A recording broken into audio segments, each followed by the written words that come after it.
Olá, seja bem-vindo aqui ao segundo vídeo, onde eu falo sobre integração dos sistemas transacionais, os nossos sistemas do dia a dia, com os modelos de inteligência artificial. No vídeo anterior eu falei, trouxe mais o conceito de, de RAG, falei o que que era RAG, quais eram suas vantagens, como ela funciona. E agora eu quero mostrar para vocês aqui na prática uma implementação de tudo isso que a gente conversou antes, integrado a um sistema de avaliação institucional. O, essa página aqui, esse sistema aqui de avaliação, eu criei aqui para demonstração, então é bem limitado, é mais para demonstração mesmo, que fique bem claro. Mas qual que é o objetivo aqui? A gente criar um formulário, esse formulário ser disponibilizado para dentro da comunidade de ensino, seja para alunos, para professores. É, essas respostas elas são coletadas, analisadas e isso serve de insumo para a tomada de decisão, melhorias nas diversas áreas da instituição. Bom, essas questões elas são elaboradas por uma comissão dentro da instituição de ensino, onde eles definem o formulário baseado em portarias do MEC, baseado em normativos internos, enfim, tem vários documentos que definem quais são os pontos, as dimensões, os eixos a serem analisados, pesquisados e analisados, e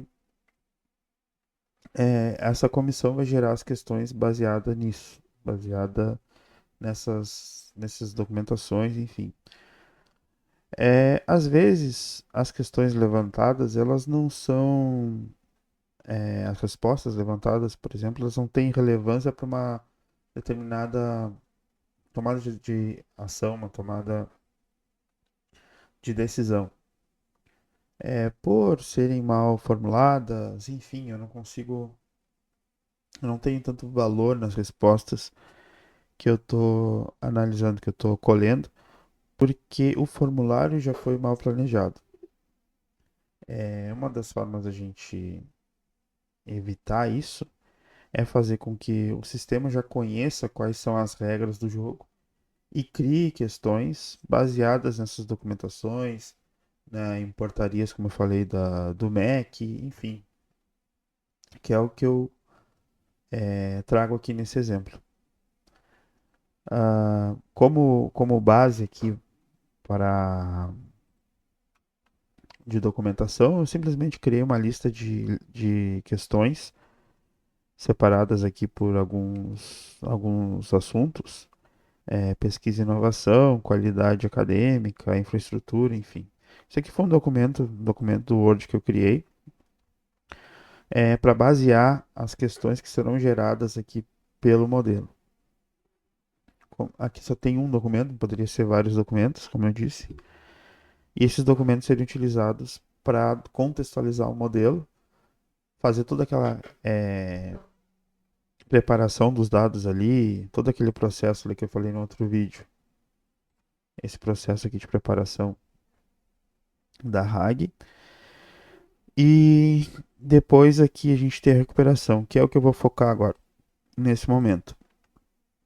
Os dados eu já preparei, eles já passaram por essa fase aqui de embedding, estão carregados numa VectorDB, uma Vector Store, ou seja, uma estrutura de dados que possibilita a consulta no formato depois que resulta num formato que a gente consiga mandar isso para LLM. E depois que eu tendo essa resposta gerada da LLM, eu consigo ainda formatá-la através desses output parsers aqui, para que eu possa pegar essa resposta num formato adequado para poder ser utilizado no meu sistema. Isso pode ser um JSON, um XML, um TXT, enfim, eu consigo manipular o formato dessa resposta para que ela seja útil. Eu não tenha muito trabalho em em acertar, em ajeitar as informações no, da forma que o meu sistema precisa. Normalmente, sistemas modernos aí trabalham com JSON e com JSON funciona bem essa técnica que eu apliquei aqui. Bom, vamos lá. Como que funciona? Já fiz a parte de parte de preparação, então tá tudo certo. Eu poderia simplesmente vir aqui criar questões, até eu vou copiar e colar umas aqui. Ó, como você avalia a qualidade do ensino? Ah, bom, é, opa, muito bom, ruim, enfim. Como dizer, criar aqui 20 questões, por exemplo. Bom, mas ao invés de eu gerar essas questões todas na mão aqui e correr aqueles riscos que eu falei de não estar de acordo com as normas, legislação, enfim, eu posso pegar todo esse documento, todo esse arcabouço de documentação, jogar para a LLM e deixar que a LLM, que o modelo gere essas questões. Que é o que eu fiz aqui. Peguei aquele documento que eu tinha produzido ali com questões e exemplos de questões e vou pedir para ele gerar aqui algumas novas perguntas aqui. Gere 3 perguntas sobre infraestrutura nos anos iniciais. Vamos ver o que ele vai fazer.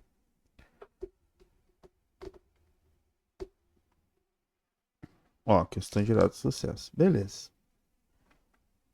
Ó, legal. Ó, as aulas estão equipadas com mobiliário adequado para crianças dos anos iniciais. Os banheiros destinados são adequados, papapá, enfim.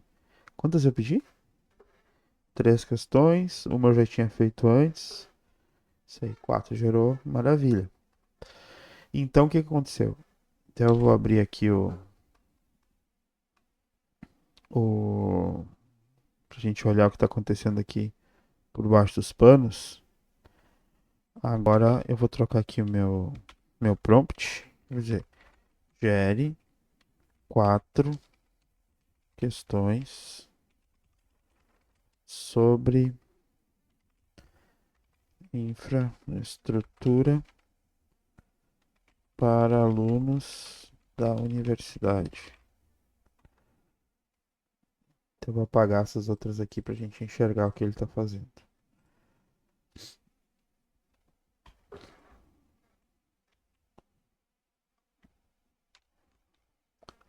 Ó, aqui gerou as 4 questões. Maravilha. Bueno, o que aconteceu aqui? Ó, o sistema ele fez um post aqui para o servidor. Ele fez uma requisição aqui do tipo post lá para o servidor. Nessa requisição, ele encaminhou o meu prompt, que é o que eu escrevi aqui, ó, exatamente. O servidor processou essa requisição e devolveu como resposta esse esse objeto aqui que a gente chama de JSON, que é um formato específico aqui, bem utilizado na web. Então aqui ele traz uma lista de questões, cada questão tem as suas opções de resposta. Tendo isso aqui em mãos, né, retornando isso aqui do servidor, eu simplesmente trato aqui na tela para que elas apareçam na tela aqui via JavaScript. Maravilha, o meu ciclo aqui está feito. Mas como que isso acontece? Vamos olhar aqui por baixo dos panos. Como eu disse, ele faz uma requisição aqui nesse endpoint. Eu criei uma aplicação aqui que está rodando em Flask, onde eu recebo essa requisição, faço um tratamento aqui, busco lá de dentro dos dados o prompt e passo o prompt para uma função. Essa função get retriever result. Aqui começa já a gente trabalhar com coisas mais legais aqui, né? A gente sai do trivial. O que acontece? Eu preciso de um objeto retriever. Esse objeto aqui, ele é o que vai fazer a busca lá dentro da Vector Store. Então, depois que os dados já estão armazenados bonitinhos lá, ele faz a busca a partir desse cara aqui. Depois eu tenho um parser aqui, que é o que me formata a resposta no objeto, no formato que eu preciso, no caso ali do JSON. Eu tenho um prompt, eu preciso de um prompt para definir como que o LLM vai trabalhar com esses dados. E depois aqui eu digo o modelo. No caso aqui eu estou usando o GPT-4. Só para dar uma espiadinha aqui no prompt, ó. O prompt é como se fosse o texto que eu escrevo lá dentro do chat GPT, por exemplo. Mas aqui eu estou passando diretamente, né? Então aqui eu digo, ó, isso aqui é muito importante para cada interação que a gente tem com o modelo, a gente tem que passar o prompt e o que está escrito aqui define se eu tenho sucesso ou não na minha aplicação. É muito importante. Então eu digo aqui, você é um assistente especializado em gerar questões, blá blá blá blá blá. Esse prompt aqui, quando ele é enviado lá para a LLM, ele recebe um contexto, que são os dados recuperados na minha base, meu Vector Store, VectorDB. Ele recebe também os formatos, o formato do parser, aquele que eu comentei, e também a query. A query é o que o usuário me passou lá. Então, quando chega no LLM, ele sabe a solicitação do usuário, ele sabe o contexto, que são os dados que ele tem à disposição para responder, e o formato que ele precisa me responder. Legal. Ah, voltando aqui para minha função principal. Aqui eu vou criar um objeto chain, que é uma cadeia de execução, uma pipeline, um processo, enfim, cada lugar chama de uma forma. Só para conhecimento, eu estou usando aqui o LangChain como framework que faz toda a parte complexa aqui por baixo. Bom, depois que eu tenho todos os objetos aqui que eu preciso para trabalhar, eu monto a minha cadeia de execução. A primeira coisa que acontece aqui é eu criar as variáveis que são utilizadas lá no prompt template. Então aqui eu uso o retriever que vai receber os dados que ele encontrou lá no banco de dados para dentro do contexto.